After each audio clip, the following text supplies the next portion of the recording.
Chapter 13 The Big Day Arrives. The sun was shining brightly on the morning of the big day, but the ground was still white with snow and the air was very cold. Outside the gates of Walker's factory, enormous crowds of people had gathered to watch the 5 lucky ticket holders going, and the excitement was tremendous. It was before 10 o'clock. The crowds were pushing and shouting. The policemen's arm linked were trying to hold them back from the gates.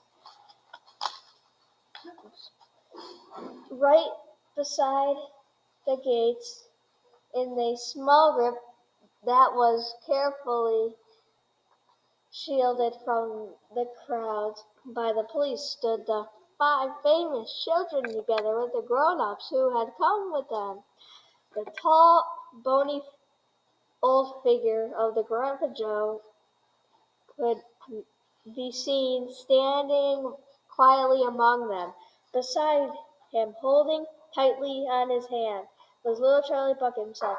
All the children except Charlie had both their mothers and fathers with them, and it was a good thing that they had, otherwise the whole party might have gotten out of hand.